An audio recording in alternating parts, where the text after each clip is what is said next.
The first fatal accident in 19 years of nuclear reactor operation in the United States occurred at the Atomic Energy Commission's National Reactor Testing Station in Idaho on January 3rd, 1961. This film, depicting the operations that followed the accident, is a combination of actual and reenacted scenes. It is presented for the purpose of studying and improving the methods and techniques of handling nuclear emergencies. At 9:01 o'clock on the night of January 3rd, 1961, the nation's first fatal accident from nuclear reactor operations occurred at the Atomic Energy Commission's National Reactor Testing Station, known as NRTS, about 40 miles from Idaho Falls, Idaho. The accident occurred in a prototype facility known as the Stationary Low Power Reactor Number 1 and referred to as the SL-1. The SL-1 was built as a result of a request to the AEC in 1955 by the Department of Defense for a small nuclear power plant to supply power and space heat for remote military installations. The reactor, originally designated the Argon Low Power Reactor, or ALPR, was designed by the AEC's Argonne National Laboratory to gross specifications that called for above-ground construction, components that could be transported by cargo aircraft, and a reactor that could operate continuously for 3 years on one fuel loading. The SL-1 core was designed to meet the requirements for extended operation without refueling. The reactor was a direct cycle, natural recirculation boiling water system of 3 million watts gross thermal capacity, designed to produce 200 kilowatts of net electricity and 400 kilowatts of net energy in the form of space heat. It was installed in a cylindrical building 38 feet in diameter and 48 feet high. The building, fabricated of quarter-inch plate steel, was not designed to contain radioactive material in the event of a nuclear accident. This was so because future plants of this type are intended for operation in remote, isolated areas, and the SL-1 itself was not near a populated area. The pressure vessel, which holds the fuel, was installed in the lower portion center, shielded by local gravel.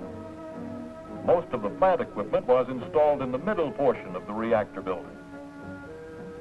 On August 11, 1958, the reactor went critical. That is, sustained a controlled chain reaction. And on February 5, 1959, it was turned over to Combustion Engineering Incorporated for operation. It was redesignated SL-1 to conform with military nomenclature. In addition to obtaining operating experience, Combustion assisted the military cadre in training military personnel and was responsible for the certification of reactor operators. Trainees arriving at the SL-1 after an 8-month course at Fort Belvoir, Virginia, were subjected to 3 weeks intensive academic instructions on the SL-1 operation and equipment, and 3 months training as a crew under a shift supervisor. Their training also included a detailed course in health physics. Upon passing rigid written and oral examinations by members of both the military cadre and combustion engineering boards, a trainee was assigned to a regular shift crew. At the time of the accident, the reactor had been operating for over 2 years and had produced 931.5 megawatt days of thermal energy. The reactor was shut down on December 23rd for maintenance and minor modifications. At 4 p.m. on January 3rd, 1961, the day shift was relieved by a 3-man crew consisting of a shift supervisor, an operator, and a trainee due to be certified as an operator the following month. Their instructions were to prepare the reactor for eventual startup the next morning, including making the final connections between the control rods and control rod drive motors.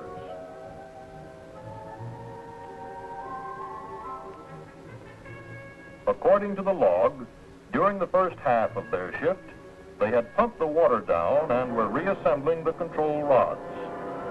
Then, at 1 minute after 9, an automatic alarm sounded in Fire Station Number 1, Fire Station Number 2, and the Communications Center of the AEC's Idaho Operations Office.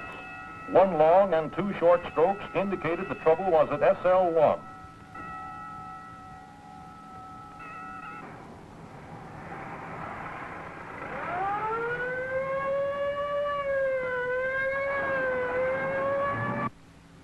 The Idaho Operations Dispatcher broadcast the alarm over the testing station radio network, informed the Security Division duty officer, and in accordance with pre-planning, requested that a health physicist be dispatched from the materials testing reactor.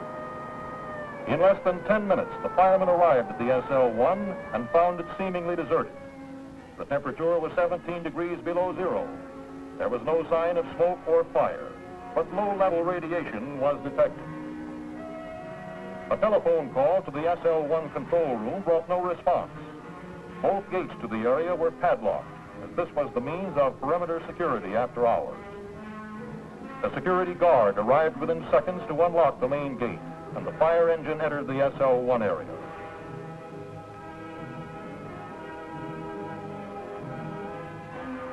The guard unlocked the front door to the administration building, and the firemen entered. It was the quickest access to the reactor building, about 100 feet away. They had a high-range radiation detection instrument and wore respiratory equipment to prevent inhaling contaminated air. There was still no evidence of personnel, fire, or smoke. But 2 feet inside the door, the instrument revealed low radiation levels in the fraction of a Röntgen range.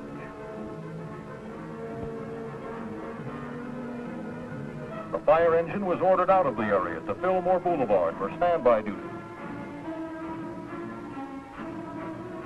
The assistant fire chief reported radiation present at the SL1, and at 9:20 p.m. notified Combustion Engineering, the operating contractor. He received confirmation that 3 SL1 personnel were on duty. Combustion Engineering personnel immediately left Idaho Falls to join emergency operations at the SL1 site. The chief then made another search for the men on duty before the health physicist arrived, again approaching the reactor building by way of the administration and maintenance building. He observed a 25 R/hour reading at the foot of the stairway to the reactor building. There was evidence that 3 men might be in the reactor room.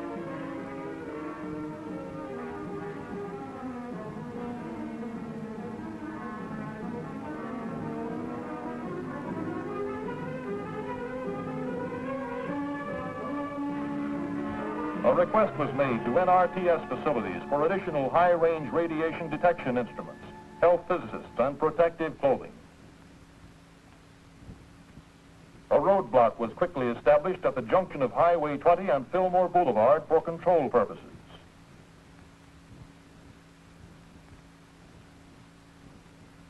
At 9:36, 2 health physicists arrived with additional equipment, and one of them accompanied the assistant fire chief into the reactor building.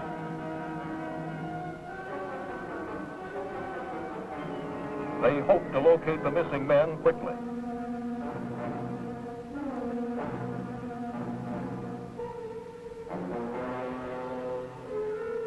The control room was unoccupied.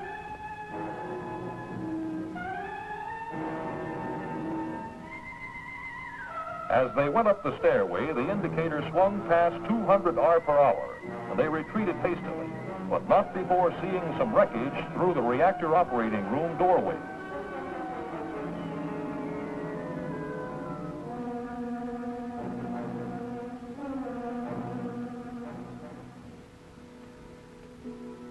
Meanwhile, at the Idaho Operations Office headquarters, 41 miles away in Idaho Falls, a control unit comprising the directors of AEC Health and Safety, Security, Military Reactors, and Public Information Offices was quickly mobilized.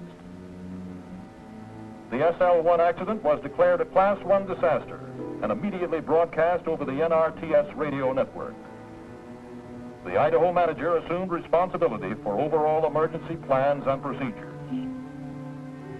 3 things had to be done at once: locate and rescue or recover the 3 missing personnel, ascertain the condition of the reactor, and determine how much contamination was being released to the environment. Because of the high radiation problems, protection of all personnel involved was an important consideration in every action taken.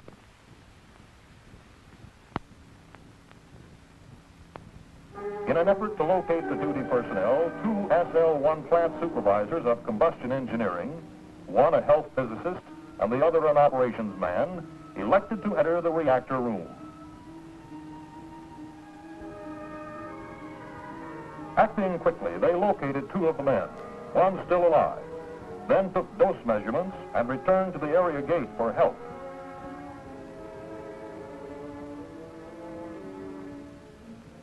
They were joined by 2 more combustion personnel and an AEC health physicist.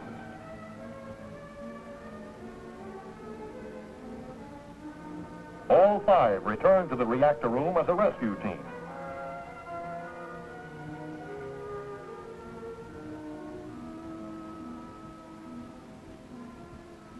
They picked up the man who was alive and put him on a stretcher at the head of the stairs.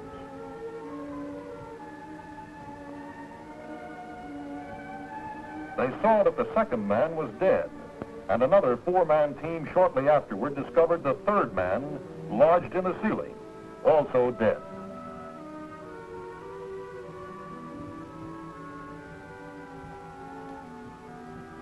The first victim removed was taken almost immediately to an arriving ambulance which had resuscitation equipment.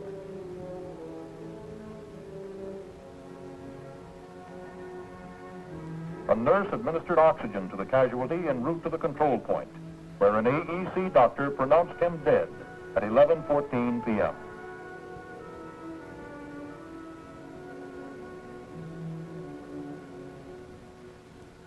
Personnel involved in this rescue operation had received exposures up to 27 Roentgens of penetrating radiation.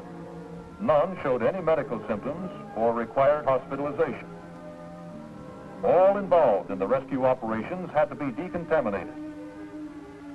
At the nearby gas-cooled reactor experiment facility and the central facilities dispensary, they vigorously showered and scrubbed in the decontamination rooms. A decontamination problem resulted from the all-out effort to save a life. Since the rescuers couldn't wait for special gloves, their hands required repeated scrubbing. Detergents and potassium permanganate proved to be effective.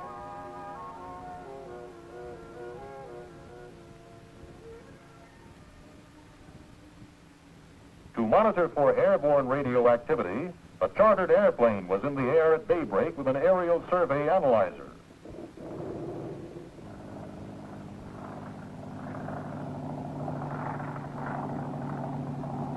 Very little activity above natural radiation background was detected, except in the immediate vicinity of the SL-1 area. Careful observation showed no damage to the reactor building roof.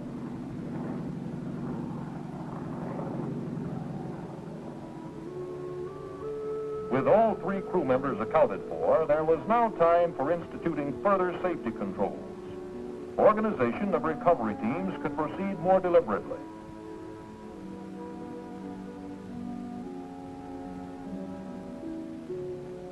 Standard procedures for teams working in contaminated areas call for face masks, film badges for measuring radiation, 2 pairs of anti-contamination clothing, 2 pairs of shoe covers, and 2 pairs of gloves.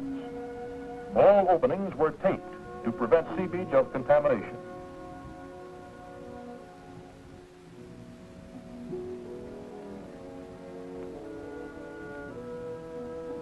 From that time, progressively less contamination and exposure of personnel was experienced.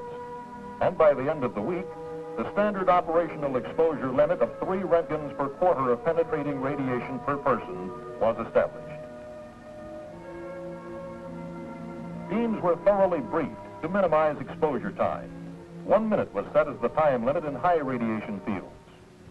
A health physicist accompanied each team and also acted as a timer. He remained outside high radiation fields to minimize radiation exposure. This was done to conserve available health physicists for the many operations yet to be performed. On the night of January 4th, plans were carefully laid for the recovery of the second casualty. A six-man military team of volunteers comprised entirely of the victim's fellow cadremen was organized and briefed. It was decided that a blanket would be less unwieldy than a stretcher.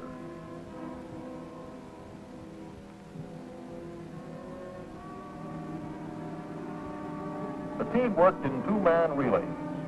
The first pair, accompanied by a health physicist, entered the support facilities building and carried the body from the reactor operating floor to the control room.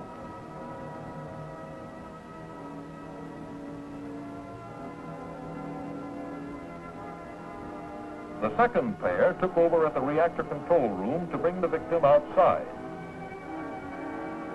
then carried him out of the SL-1 area through the perimeter gate.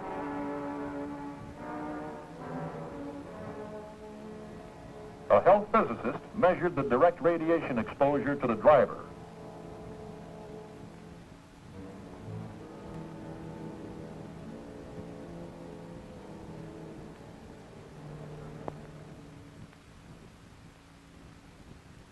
The emergency required other important action that same day, January 4th.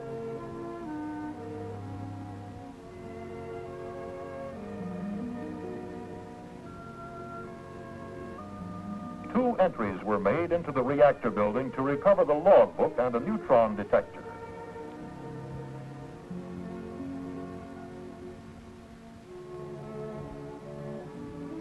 This led to later installation of remote reading instruments and audible alarms as a warning against further trouble with the reactor.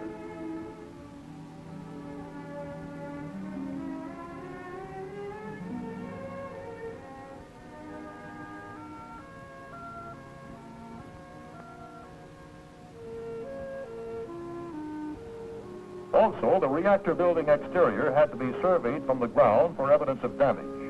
There was none. Fire and ambulance equipment had to be decontaminated.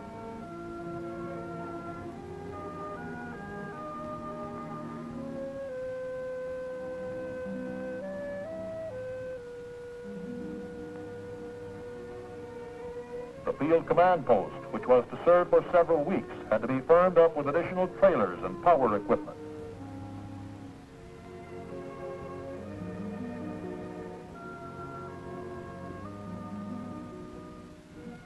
Medical checkups of entry personnel were carried out. Collection of scientific evidence and data went forward simultaneously with the recovery of bodies.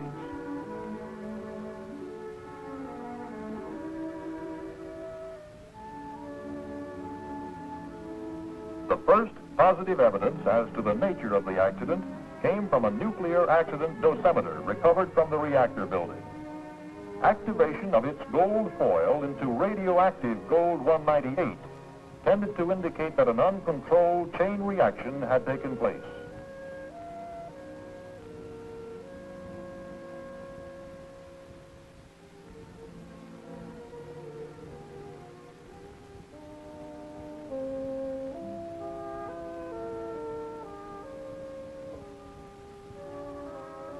This was confirmed a day later when radiochemical analysis of a watch band buckle and pocket lighter screw disclosed copper 64.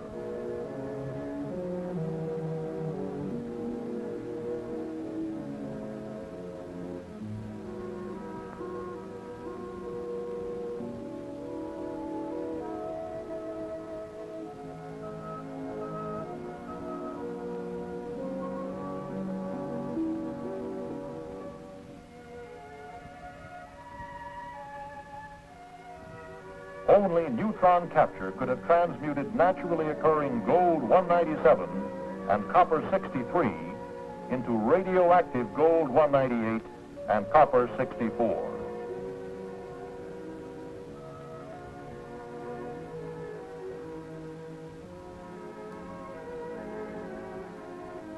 The anticipated spectrum of old fission products was found to be present.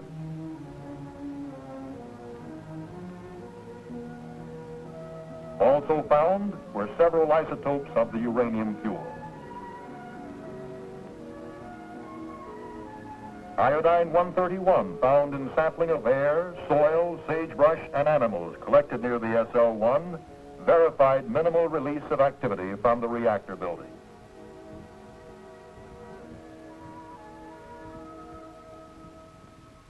Within 3 hours after each entry into the SL1 site, film badges were processed to determine the precise exposures received. After the initial entry, no personnel received more than 9 Röntgen's gamma exposure. Special data processing procedures had been initiated by January 4th, involving 2 or more film badges daily for many individuals. Total radiation exposure was tabulated on summary cards.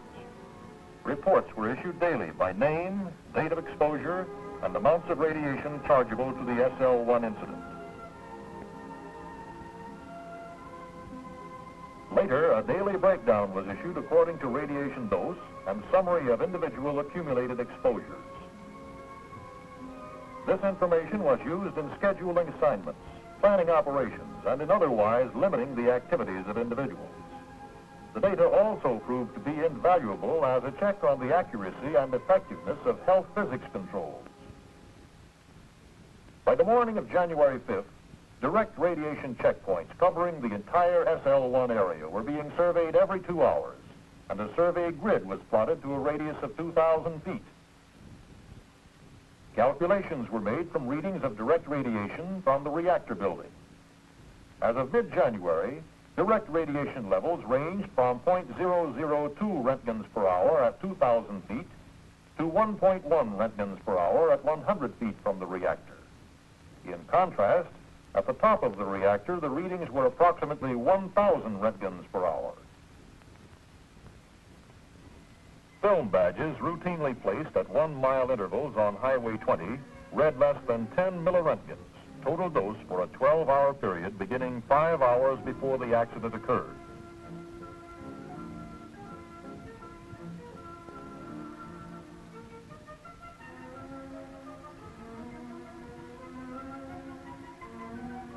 "19 radio-controlled air sampling stations were started less than an hour after the accident happened. Later, a special network of 11 high-volume constant air monitors was established during January and operated through March 6th. None of the surveys showed any radiological hazard to persons or animals beyond the immediate vicinity of the reactor. On the afternoon of January 5th, an official photographer, accompanied by a health physicist, entered the high radiation zones at the outer edges of the reactor operating floor to obtain needed still pictures. This was repeated on January 8th with another photographer. Working in radiation fields of 500 Röntgens per hour, the 2 photographers were limited to 30 seconds of picture taking each. Using these photographs and other information, careful preparations were made for the recovery of the third body.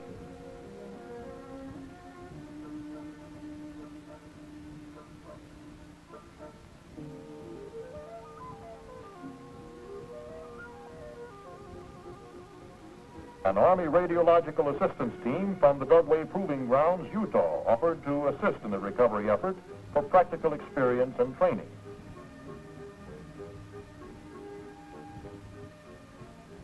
A quick series of briefings prepared them for their role in a carefully coordinated plan to free and remove the third victim. The third body could not be removed by direct methods. It was situated where radiation levels were most intense, directly above the reactor. Also, there was concern that a heavy shield plug, blown from the reactor vessel head into the ceiling, might fall on the reactor and jar dislodged fuel elements into a second critical mass. The only recourse was to improvise a long mechanical arm that could breach the freight doors at the second-story level of the reactor building, retrieve the body and shield plug as they were dislodged, and lower them to the ground. A hastily fabricated wedge on the boom of a mobile crane was used to pry apart the sliding freight doors. Then a 5 by 20-foot stretcher-like apparatus was fastened to the crane's jib as a catching net.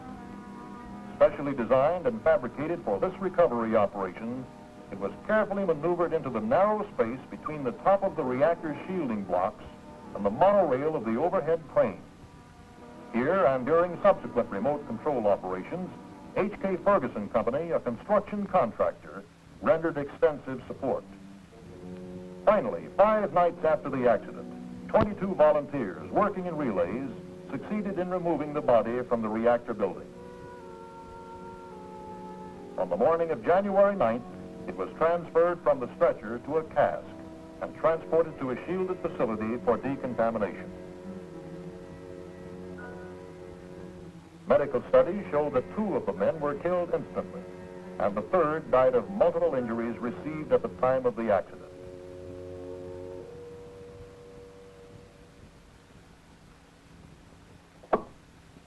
An 8-man medical monitoring team from Los Alamos Scientific Laboratory assisted NRTS physicians in decontamination of the bodies.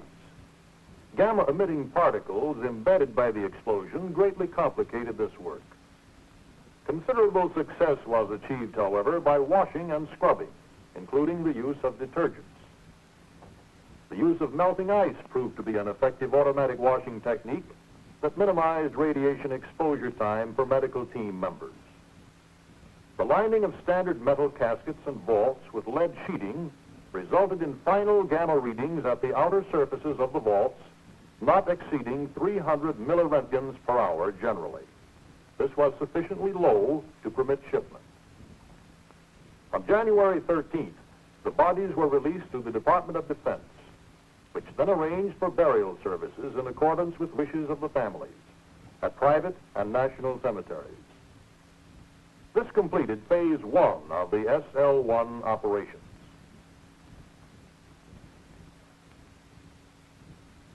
Starting with a mock-up of the reactor building at a nearby fire station training tower, phase 2 of the SL-1 accident operations concentrated on determining if the reactor was in fact nuclearly safe. That is, that it would not undergo another chain reaction. Up to this point, emergency operations had been carried out by the AEC. On January 13th, the responsibility for determining the condition of the reactor was turned over to the operating contractor.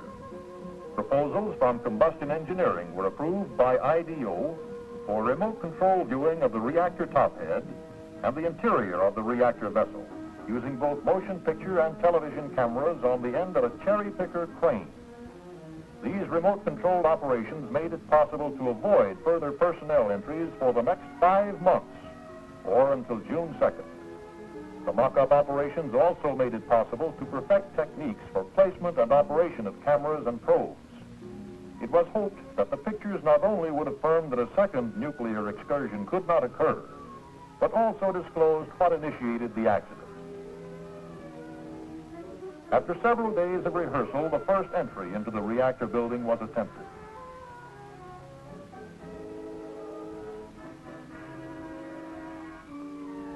Equipment attached to the boom of the crane was maneuvered inside the reactor operating room through the freight doors by personnel operating the crane from a lead-shielded cab. The crane operator was guided by observers who could see directly into the reactor operating floor from a 30-foot tower 200 feet away. With field glasses, every move could be closely spotted for the man on the ground. Thanks to this arrangement and the extensive mock-up training, the equipment was successfully positioned. First films taken of the reactor head area showed that 6 nozzles were open to the atmosphere. Only one appeared to be completely free of obstructions.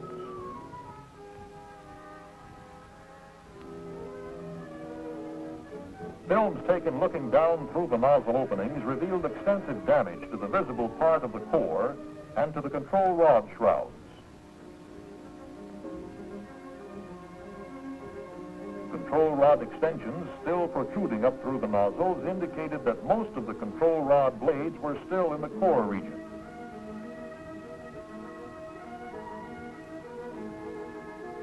The central rod blade appeared to be ejected from the core.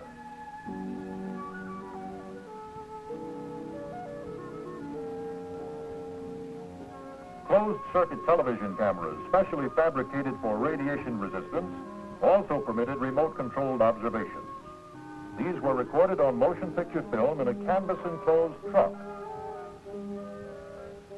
These lacked definition but had greater flexibility.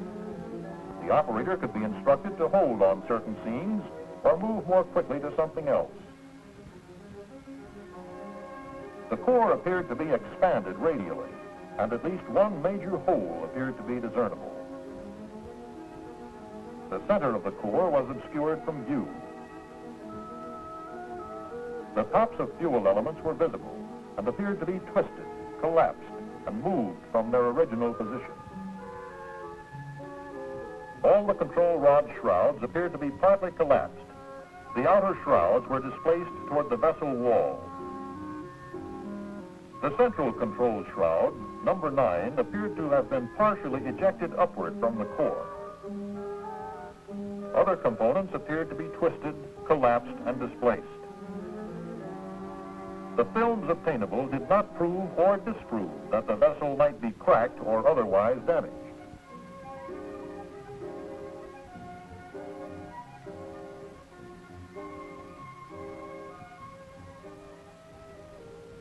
Other photo entries were made with a shielded, remotely controlled miniature camera.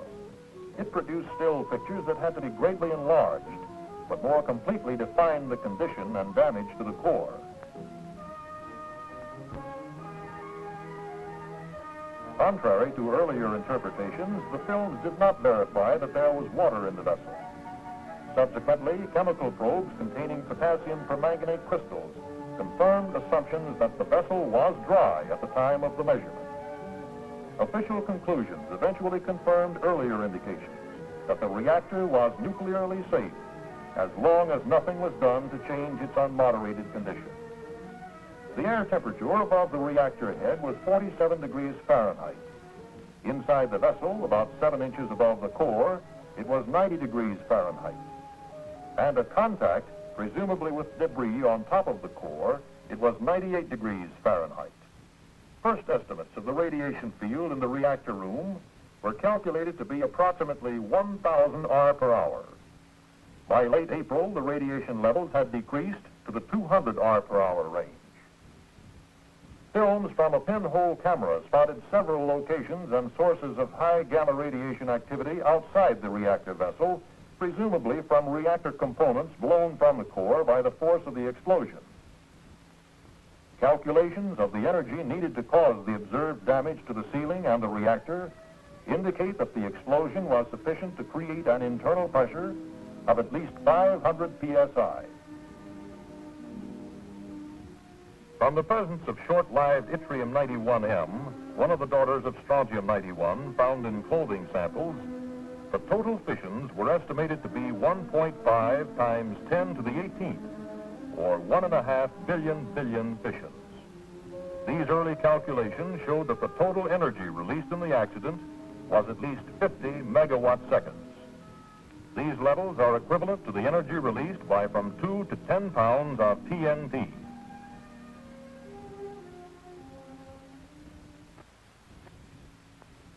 Beginning shortly after the accident, the SL-1 access road was regularly scanned for contamination tracked out by vehicles leaving the reactor area.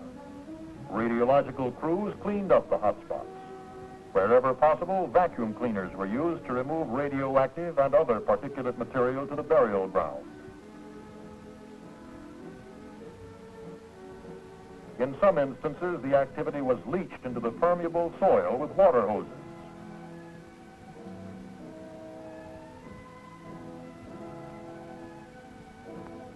In stubborn cases, it was necessary to seal the road surface with resin or neoprene sprays to prevent the spread of contamination.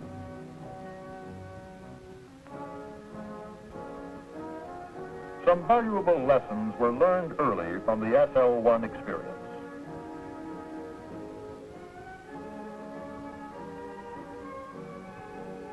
It is important to have high-range survey instruments that are readily available. These should range to 5,000 R per hour or greater.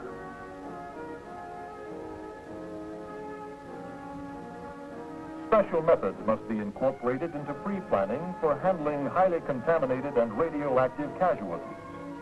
A movable lead shield with armholes permits close work with minimum exposures. Also, lead shielding jackets and full face masks to accommodate eyeglasses.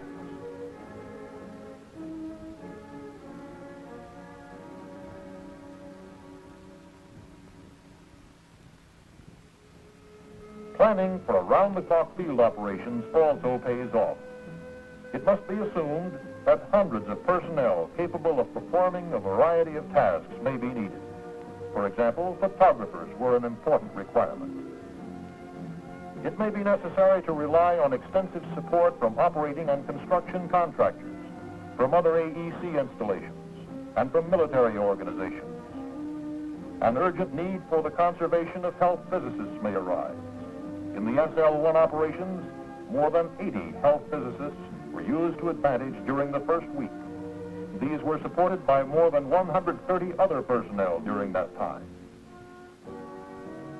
The SL-1 experience re-emphasized the importance of taking precautions to avoid unnecessary exposures where contamination and high radiation are involved.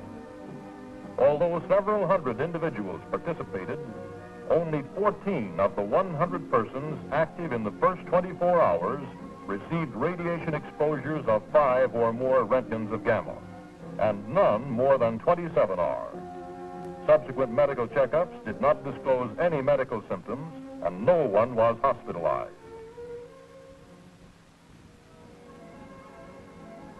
The SL-1 accident had little or no adverse effects on the environment outside the immediate reactor area. Life went on as usual in surrounding communities.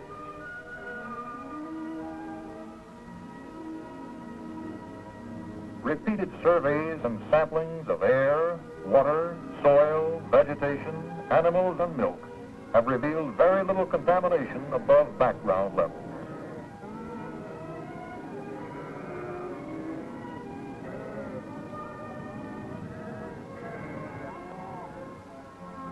Prompt and factual release of information from the start alleviated public concern.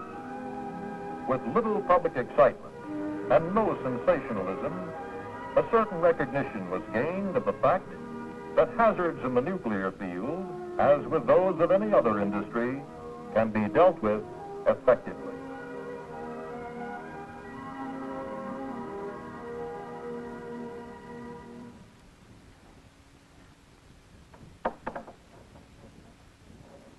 Regrettable though the SL-1 accident was, out of it has come important information, both to reactor technology and to administrative procedures governing reactor development.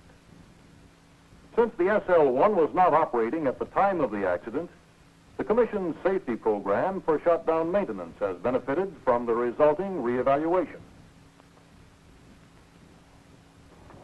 Another constructive aspect was the containment of radioactive particulate matter by a building not designed for that purpose.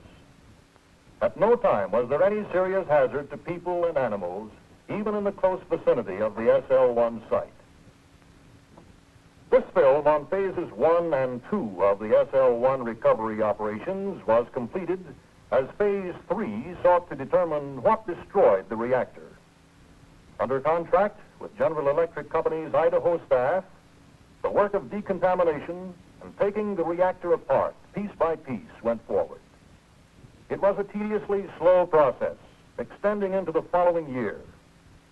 Various potential mechanisms that could have caused the excursion had to be explored. No unknown phenomenon was expected, however. This first fatal accident in 19 years of successful reactor operations activity has been thoroughly investigated from the start by several committees composed of nuclear experts and other scientists.